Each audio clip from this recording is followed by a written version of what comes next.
Tuombe. Mwenyezi Mungu, tunakushukuru kwa sababu ya wema wako. Tunasema asante kwa sababu ya kutulete katika mahali hapa. Tunajua ya kwamba huwezi kutusanya hapa bure. Bila shaka una jambo unataka tujifunze kwako na pia kwa wenzetu. Tunazidi kuwaombea watumishi wako ambao wametumika katika parokia hii ya St. Paul's. Baba Mwenyezi, waweke nguvu, wape hekima na pia wawe waadilifu katika hali ya maisha. Kwa Yesu Kristo Bwana wetu. Amen. Now I can switch a little to English. And I will ask my brother, Canon Peter, to come and read the text I want to use. Come, my brother. Let us turn to our Bibles, to the book, to the Gospel according to St. Matthew. We'll read chapter 25. We'll read from verse 14 through to 30. The Gospel according to St. Matthew, chapter 25. I'll read. For it is as if a man going on a journey summoned his slaves and entrusted his property to them. To one he gave 5 talents, to another 2, to another 1, to each according to his ability. Then he went away. The one who had received the 5 talents went off at once and traded with them, and made 5 more talents. In the same way, the one who had the 2 talents made 2 more talents. But the one who had received the 1 talent went off and dug a hole in the ground and hid his master's money. After a long time, the master of those slaves came and settled accounts with them. The one who had received the 5 talents came forward.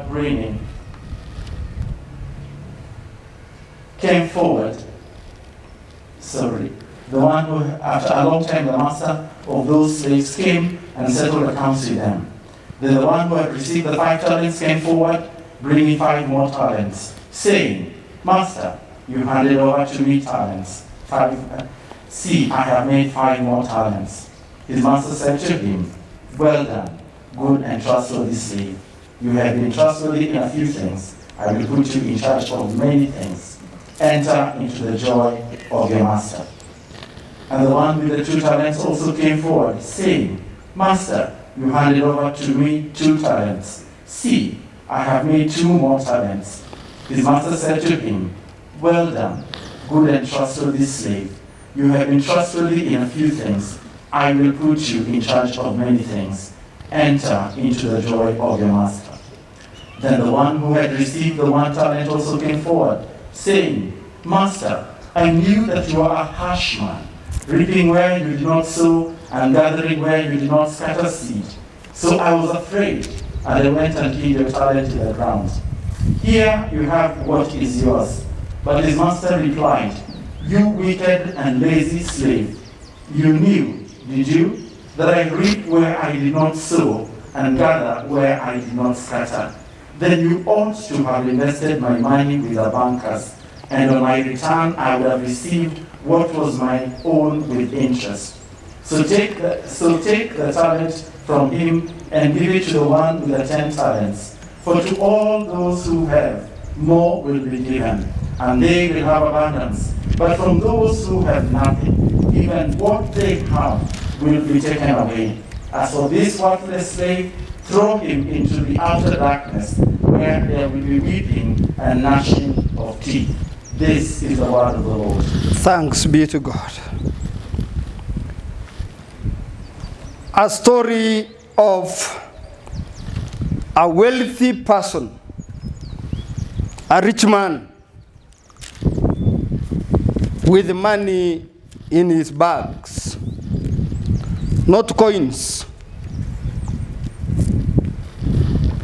And he was going for a long journey, and he entrusted his money to 3 of his workers. He gave one 10 bags full of money. He gave another 5 bags full of money. he gave another one bag. And as my brother read it very well, Peter, it is said he gave each one of them according to his ability. The one that was given 10 bags and the one given 5 bags, they went immediately and traded with the merchants, with the traders, with the banks, and gained profit, double portion. But the one who was given 1 bag,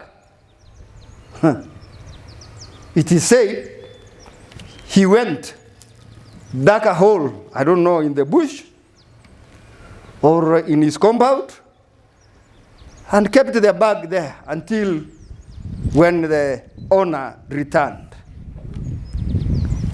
And the one that was given 10 and the one given 2, they have the same stories, because each one of them doubled the money that were given to them. They came before the master, and each one said, you gave me this, I traded, I gained a double portion. And what is the remark of the master? Good servant, you had been faithful in a little. I now entrust you much responsibility. Glory be to God. And not only that, I will also promote you. You will also come and join me so that you rejoice together with your master. So when I was thinking about that, these two must have been promoted. This is now a true story. This is not a fake story. 2013, there was a severe drought in Samburu, almost for 2 years, 2012 and 2013. And one of my cousins, the brother, his father is a brother to my father. He was a trader of cows and goats and sheep and camels. So he made good money just at the beginning of that drought. And before he set up to take his animals to Marsabit County to feed them, he took 300,000 shillings, notes, tied them in a polythene paper, and dug at the center of his house. And he never even told his wife. He was the only one who knew it. And took off to Marsabit County to take care of his animals. And the animals died. He came back with only 5 of them. But he was happy because he thought, according to him, he had money to come and buy other cows. And the cows were very cheap then, only 6,000, 7,000. So you could count and say, I have many. I will go and buy other people's cows now. When he came back and dug where he had put the money, I don't know whether it was the ants or the rats. They ate the money. And even, they opened the paper back. So the paper, the money, they were completely solid, like mud. You could only see one number, and that is the only time you realized it was money. Useless, 300,000. And the money, and the cows are not there. That man almost went crazy. We had to contribute to give him 2-3 cows to struggle to raise them again. And that man has never recovered to be normal. So I was imagining whether this guy, when he went to dug into the hole to put this bag of money, whether he had been checking so that it will not be eaten by ants and rats. I don't know. Very fortunate he brought the money that belonged to the master. But he was too arrogant. How could he come and tell the master, I knew you are a tough man. You are rough. You plant, you sow where you have not planted. That is like going to one of the government CSS and telling him, I know you are the most corrupt on the face. Kwanza uende umwambie Matiang'i, you are the most corrupt CS. Ama uambie Mutahi Kagwe namna hiyo. Alafu uone utaingizwa wapi.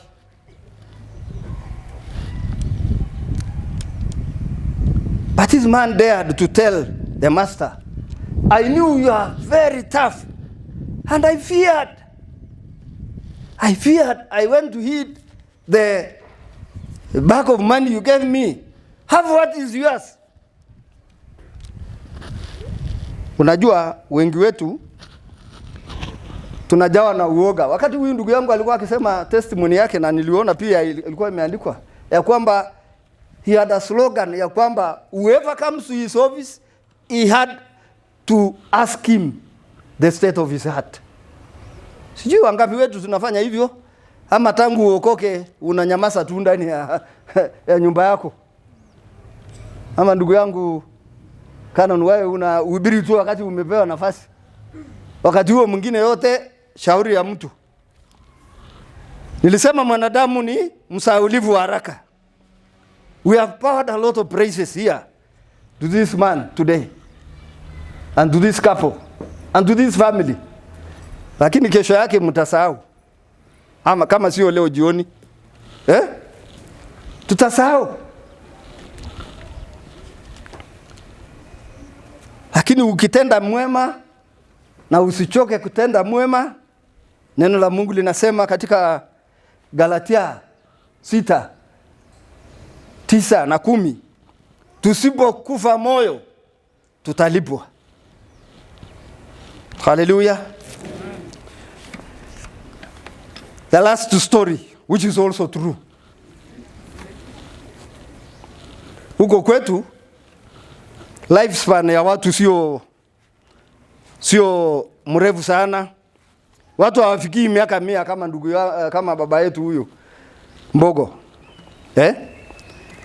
Watu wanakufa wakiwa vijana, wakiwa kwa wingi. Kwanza siku hizo ya kitambo, kwa sababu hii story ni ya kitambo kidogo. I was told by my late father ya kwamba wasee wawili kule Nyiro, mahali tunaita Nyiro huko overviewing Lake Turkana. Kuna milima iko hapo, wale walikuwa wameishi juu ya hiyo milima, walikuwa wanaishi mpaka wafikishe miaka ya uzee. Basi na kwetu pia vijana wanatairi pamoja wakiwa wengi. Wanakuwa warani, then they graduate to be junior elders and then to be senior elders. So these men, watu wa rika yao yote walikufa, wakabaki wawili tu. So siku moja, sijui kisirani moja ilishika moja, huyu mwingine akijaribu kumwambia Canon Adao, wacha nikuambie hii story. Ukieleza story unaniambia hiyo nilikuwa nimesikia, sema ingine.